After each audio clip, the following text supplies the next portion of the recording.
अस्सलामुअलैकुम। उम्मीद करता हूँ आप सब खैरियत से होंगे। सो गाइस, आज की हमारी वीडियो होगी second video AR spark studio पर। और आज की इस वीडियो में आप लोग सीखोगे किस तरह आप अपना एक पहला इफ़ेक्ट जो है वो क्रिएट कर कर आप पब्लिश करते हो, आप सबमिट करते हो इंस्टाग्राम अकाउंट पर या आप फेसबुक पर करना चाहो तो जहाँ आपने लॉगिन किया होगा वहीं पर वो सबमिट होगा। तो बेसिकली बहुत आसान और इजी स्टेप्स में मैं आपको समझाऊंगा, और जो ऑलमोस्ट जिन भाइयों ने इस तरह के प्लेटफॉर्म पे वर्क किया है ऑलमोस्ट, तो उनके लिए बहुत आसान है बाकी सॉफ्टवेयर पे वर्क करना।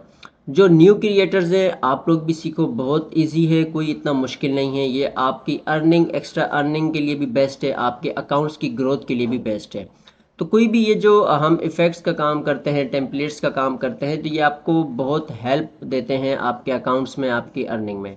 तो जो ऑलमोस्ट कमा रहे हैं वो तो आपको बताते भी होंगे, शायद नहीं भी बताते। तो आपको मैं जो बता रहा हूँ वो आप लोगों के लिए बहुत फ़ायदेमंद है अगर इस तरह के प्लेटफॉर्म पे आप वर्क करते हो। तो आज की वीडियो में हम अपना एक पहला इफ़ेक्ट जो है वो बिल्कुल एक टेम्पलेट को आसान तरीके पे यूज़ करेंगे, उसको फिर हम सबमिट करेंगे। फिर उसी में कुछ चीज़ें AR लाइब्रेरी जो है उस पर भी मैं आपको कुछ चीज़ें बताऊंगा, ताकि हम लोगों का जो डिस्प्ले का जितना भी व्यू वो सारा जो है वो कंप्लीट हो जाए। फिर अगली वीडियोस में हम जो है वो स्टार्ट करें अपने दूसरे गेमिंग इस तरह के इफ़ेक्ट्स पे वर्क करना स्टार्ट कर दें। तो जितने भाई भी इस चैनल पर न्यू हैं तो लाजमी चैनल को सब्सक्राइब करें, वीडियो को लाजमी लाइक करें, बेल आइकन को प्रेस कर दें ताकि इस तरह की वीडियोस आप भाइयों को अपडेट्स मिलती रहें। तो हम स्क्रॉल डाउन करते हैं। यहाँ आपके पास सारे टेम्पलेट्स हैं, आप जिसको चाहो यूज़ करना चाहो, लेकिन हमें कुछ चीज़ें इसमें रिप्लेस करनी पड़ती हैं। तो इस वजह से आप पहले वो इफ़ेक्ट चुनें कि आपको अपना वर्क स्टार्ट करना है। आप पहला जो है एक नॉर्मल इफ़ेक्ट से स्टार्ट करें। एक दो तीन 10 15 हैं जो आप नॉर्मल इफ़ेक्ट क्रिएट करें। जब आप अपने अकाउंट की ग्रोथ देखें फिर आप जो है उस पर ट्रेंडिंग वाले जो है वो स्टार्ट कर दें। तो यहाँ हमारे पास कलर फिल्टर जो कि एक बहुत ट्रेंडिंग इफ़ेक्ट होता है हर प्लेटफॉर्म पे, ठीक है, जो कि ज़्यादातर यूज़ होने वाला ये प्लेटफॉर्म है, जो कि वीडियोज़ के लिए, पिक्चर्स के लिए यूज़ किया जाता है। अच्छा, ये हमारे पास इस वक्त डिस्प्ले का व्यू आ चुका है। अब यहाँ पर देखें, सिंपल एक ऑब्जेक्ट हमारे पास यूज़ होता है, वो है हमारे पास कलर फिल्टर का। अब कलर फिल्टर आपका पूरा प्रीव्यू जो है, ठीक है, यहाँ हम आपको मैं बता भी देता हूँ, ठीक है। एक मिनट प्लीज़, इसका हम स्टॉप करते हैं। यहाँ आप कलर फिल्टर पे जैसे ही क्लिक करते हो, बिल्कुल राइट साइड पे आप देखो इंस्पेक्टर की तरह आपको एक बॉक्स ओपन जो है वो नज़र आ जाएगा। अब यहाँ पर प्रॉपर्टीज़ हैं, पोजीशंस वगैरह, ये टैग, और नीचे इनपुट्स पे आप आ जाओ। अब यहाँ इनपुट्स पे अगर हम कुछ सेटिंग्स करते हैं, ठीक है, हम इसको प्ले करते हैं, हम यहाँ सेटिंग्स करते हैं, ठीक है। तो ये हम सेटिंग्स क्या कर रहे हैं कि बैलेंस जो है वो अप डाउन जो भी है वो हम इसको इनपुट्स जो दे रहे हैं, ब्राइटनेस कम कर रहे हैं, कहीं पर हम लाइटनेस, ये सारी चीज़ें हम इसकी सेटिंग्स करके अप डाउन करते हैं। तो ये एक नॉर्मल इफेक्ट मैं आपको बता रहा हूँ जो कि कलर फिल्टर का है। अब ये तो एक जो कि हमें AR स्पार्क स्टूडियो प्रोवाइड करता है, जो कि कलर कार्ड्स इसमें यूज़ होते हैं। आप खुद का जो इफ़ेक्ट अगर फ़िल्टर क्रिएट करना चाहते हो, जैसे कोई अच्छा आप करना चाहते हो, तो वो आप ऑलमोस्ट PS फोटोशॉप जो है वो उसका यूज़ करते हैं। अगर प्रीमियम आपके पास है तो आप वहाँ पर अपना एक बेहतरीन कलर कार्ड क्रिएट कर सकते हो अपने हिसाब से जो आपको क्रिएट करना है। फिर आप उस कलर कार्ड को लाते हो इस तरह के सॉफ्टवेयर्स पर और यहाँ ला के आप उनको ऐड करते हो, तो फिर आपका जो बनाया हुआ फ़िल्टर होता है वो उसमें ऑटोमेटिकली ऐड हो जाता है। यहाँ हमारे पास प्लस का ऑप्शन का निशान हम क्लिक करते हैं, नीचे बिल्कुल डाउन आप स्क्रॉल करो तो आपके पास लास्ट में ब्लॉक्स पे कलर फिल्टर का ऑब्जेक्ट नज़र आएगा, जो कि ऑलमोस्ट हमारे पास यूज़ हुआ है, ठीक है। यही चीज़ होती है, यहाँ से हमने ये सारी चीज़ें यूज़ करनी होती हैं कलर्स के लिए। बाकी हम इसको इंसर्ट करते हैं, लेकिन ऑलमोस्ट हमारे पास यहाँ इंसर्ट है, तो ये दूसरा जो है वो इंसर्ट नहीं होगा। अब अलग से अगर हम लोग करना चाहें, जैसे कोई अपना कलर कार्ड है, उसको आप यूज़ कर सकते हैं। यहाँ ब्लॉक्स पे आप देखो, ठीक है, ये आपके पास नीचे सर्च AR लाइब्रेरी का ऑप्शन भी दे रहा है, जो मैं आपको भी समझाऊंगा। और उसी के नीचे यहाँ पर मैं आपको एक चीज़ और भी दिखा देता हूँ।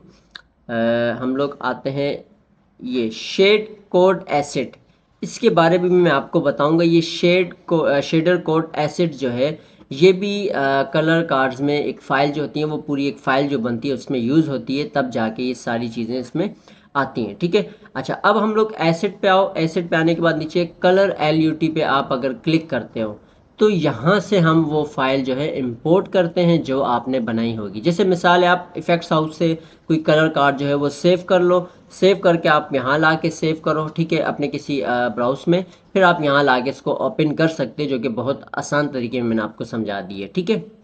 अब आते हैं हम लोग अपने ए आर लाइब्रेरी पे। ये हमारे पास आ जाती है हमारी A R library. A R library में हमारे पास तरह तरह के मॉडल्स होते हैं जो हमें A R spark studio provide करते हैं, जिसमें 3D ऑब्जेक्ट्स हैं, म्यूज़िक एंड साउंड्स है, ये सारी चीज़ें हैं। उसके बाद फिर पैच एसिड्स भी आपको प्रोवाइड करता है। कलर LUTs, जो हम कलर कार्ड्स की बात कर रहे हैं, वो भी आपको प्रोवाइड करते हैं। तो कलर LUT ये होते हैं जो आपको सामने यहाँ नज़र आ रहे हैं। तो ये यहाँ नहीं बनते, ये PS फोटोशॉप जैसे जो सॉफ्टवेयर्स हैं वहाँ जाके ये क्रिएट किए जाते हैं। तो हम इसी तरह कोई भी जो है LUT का इस्तेमाल करके उसको ला के हम फिर अपना खुद का एक फ़िल्टर जो है वो क्रिएट करते हैं। तो आप इन सारी चीज़ों को भी यूज़ कर सकते हो, ये भी एक बहुत आसान होते हैं, आपने सिंपल क्लिक करके इनको ऐड करना होता है, दैट्स इट। लेकिन खैर वो हम सीखेंगे सारी चीज़ें स्टेप बाय स्टेप, अगर मैं जल्दी में भी समझाऊँ तो फ़ायदा नहीं है, ठीक है। उसके बाद मैंने आपको बताया था ये स्क्रिप्ट पैकेजेस हैं, ऊपर ब्लॉक्स वाला जो कि मैं आपको बता रहा था। ये ब्लॉक्स का मतलब देखें, जैसे हम लोग नोट पे वर्क करते हैं, विजुअल स्क्रिप्टिंग पे वर्क करते हैं, सेम वही चीज़ें यहाँ पर भी बनी बनाई दी जाती हैं। Body outline, locate object, texture helper, तो ये सारी चीज़ें आपको यहाँ भी प्रोवाइड की जाती हैं। फिर टेक्सचर हमारे पास भी यहाँ हमें दिए गए हैं, नॉइस का है, ब्लेंडर एनवायरनमेंट का है। ये सारे टेक्सचर हम क्यों यूज़ करते हैं, जब भी कोई हम 3D या 2D का कोई भी गेमिंग इस तरह के इफेक्ट्स क्रिएट करते हैं तो वहाँ हमें ये सारी चीज़ें यूज़ करनी पड़ती हैं। अगर हमें नहीं मिलती तो तब जाके हम इसकी हेल्प लेते हैं। तो ये सारी चीज़ें, ठीक है, ये आपकी AR लाइब्रेरी जो कि जहाँ से आप यूज़ कर सकते हो, हेल्प ले सकते हो। उसके बाद अब सिंपल आपने यहाँ कोई भी कलर फिल्टर क्रिएट करना है, आप चाहो इफेक्ट्स हाउस से कलर कार्ड्स डाउनलोड करके आपने यहाँ इंपोर्ट करने हैं तो आप सिंपल यहाँ ऐड कर सकते हो, ठीक है। नहीं तो आप अपने ऐसे ही एक दो इफेक्ट टेम्पलेट्स को यूज़ करके बनाना चाहते हो, सबमिट करना चाहते हो, तो इसके लिए आपके पास सिंपल सा जो आसान तरीका है वो आपने इस तरह 19-20 जो है वो सेटिंग्स करनी है, फिर आपने इसको पब्लिश पे क्लिक करना है। पब्लिश का आपके पास देखें एक ये राइट साइड पे बिल्कुल कॉर्नर पे ऑप्शन देता है। दूसरा आपके पास यहाँ पर आते हो ये जहाँ आपको एरो ऊपर की तरफ नज़र आ रहा है, ये पब्लिश का ऑप्शन, यहाँ मैं अगर क्लिक करता हूँ तो इस तरह की पब्लिश विंडो मेरे पास ओपन हो जाती है, ठीक है। अच्छा, what do you want to do, किस अकाउंट में आपको करना है, आपका अगर इंस्टाग्राम है या आपका फेसबुक पेज जो आपने लॉगिन किया होगा उस पर होगा, ठीक है।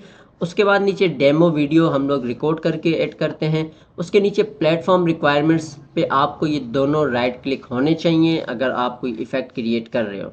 कहीं भी साइज़ का मसला हुआ, कहीं भी रिक्वायरमेंट्स कोई भी आपने नहीं पूरी की तो यहाँ पर आपको क्रॉस का निशान नज़र आएगा, आप अपना इफेक्ट सबमिट नहीं कर सकते। तो ऑलमोस्ट यहाँ हमारे पास दोनों ओके हैं, किसी चीज़ की इसमें कोई नहीं है मसला। तो हम सिंपल सा जो है इसको ऊपर करके यहाँ पर अपलोड कर देते हैं। ये हमने जैसे ही अपलोड किया विद इन 1 सेकेंड या 5-6 सेकेंड में जो है वो अपना ये प्रोसेस कंप्लीट करता है और फिर ये इफेक्ट जो है वो सबमिट होता है। सबमिट होने के बाद आप अपने मीटा स्पार्क स्टूडियो के डैशबोर्ड पे जाते हो, वहाँ जाके आपको ईच एंड एवरीथिंग जो है वो सारी चीज़ें शो करते हैं। तो ऑलमोस्ट यहाँ पर मीटा स्पार्क स्टूडियो ओपन है, हम इसको दोबारा स्नैपचैट और AR स्पार्क स्टूडियो पे आते हैं। तो ये सारी चीज़ें हैं। अब आपके पास दोनों ऑप्शन हैं, क्लोज करना है या आपने वहाँ जाना है। तो ये एक सिंपल सा मैंने आपको बताया था। बेसिकली हम इसको दोबारा क्रॉस करते हैं। अब ये एक फ़िल्टर मैंने आपको टेम्पलेट यूज़ करने का बताया। आपके पास यहाँ बहुत से टेम्पलेट्स हैं, आप हर टेम्पलेट को यूज़ कर सकते हो अपने पहले इफ़ेक्ट को क्रिएट करने के लिए। ये इसलिए नहीं होता कि आपके इफ़ेक्ट ट्रेंड पे जाए या आपके इफ़ेक्ट वायरल हों। ये सिर्फ इसलिए टेम्पलेट्स को हम यूज़ करते हैं या इस तरह के इफ़ेक्ट्स को यूज़ करते हैं कि हमारा काम आसान हो जाता है, हमारा इफ़ेक्ट्स का जो एल्गोरिथम है वो सेट रहता है। तो जहाँ कहीं आप 1-2 दिन रेस्ट में हो जाते हो तो आप वर्क नहीं करते, तो वहाँ फिर आप इस तरह की टेम्पलेट्स को यूज़ करके अपने वर्क को कंटिन्यू करते हो और ताकि आपके उस इफ़ेक्ट्स हाउस पर या आपके उस अकाउंट पर असर ना पड़े। तो ये सारी चीज़ें होती हैं, इसलिए हम इसको जल्दी बगैर किसी टाइम को वेस्ट किए हुए ये सारी चीज़ें क्रिएट करके हम इसको सबमिट करते हैं। तो इंशाल्लाह हम मिलेंगे अपनी नेक्स्ट वीडियो में बेहतरीन वीडियो के साथ। आने वाली वीडियोज़ भी हमारी गेमिंग के हवाले से, रेंडोमाइज़र 2D इमेज के हवाले से होंगी। तो मिलते हैं नेक्स्ट वीडियो में, दुआओं में याद रखिएगा। अल्लाह हाफ़िज़।